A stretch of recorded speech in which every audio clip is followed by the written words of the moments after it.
நீங்கள் விசுவாசித்தால் இந்த நாளுக்குரிய சந்தோஷத்தை தக்க வைத்துக் கொள்ள முடியும். இந்த நாளில் உங்களுடைய ஆசீர்வாதம் தங்கி தாபரிக்கும்.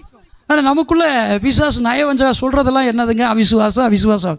பெரிய ஆயுதத்தெல்லாம் எடுத்துட்டு போட மாட்டா. ஸ்மால் வெப்பன், அட்லீஸ்ட் ஒரு சின்ன ஒரு ஆயுதத்தை தான் எடுப்பான். அதுக்கு பேர் என்ன பாருங்க? அவிசுவாசம், அற்ப விசுவாசம். இந்த விசுவாசத்தை பற்றியே வச்சு குத்தி என்ன செய்வான்? காயமாக்கிட்டே இருப்பான்.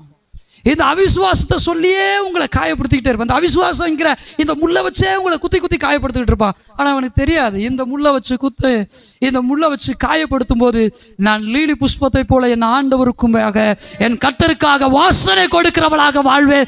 முள்ளுகளுக்குள்ளே லீலி புஷ்பம் எப்படி இருக்கிறதோ எனக்கு பிரியமான குமாரத்தையும் இருக்கிறாள்ங்கிற வார்த்தையின்படி இந்த சத்ரு என்னை இந்த முட்களினாலே, அவிசுவாசம் என்கிற முட்களினாலே காயப்படுத்துகிற போது நான் கர்த்தருக்கான வாசனையை கொடுப்பேன்.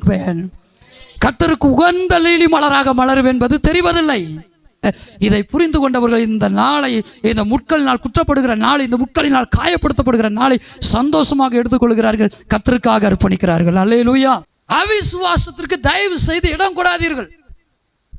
உங்களுடைய இருதயத்தில் அவிசுவாசத்துக்கு இடம் கொடுக்கும் போதே சாத்தான் அங்கே தன்னுடைய சிங்காசனத்தை வைத்து விட்டான் என்பது பொருள். அவருடைய சிங்காசனத்தை உங்களுடைய இருதயத்திலிருந்து தூக்கி எறியுங்கள். ஏனெனில் உங்களுடைய இருதயம் யாருக்குரிய சிங்காசனமாக இருக்கிறது என்றால் அந்த நாளை படைத்த கர்த்தருக்குரிய சிங்காசனமாக இருக்கிறது.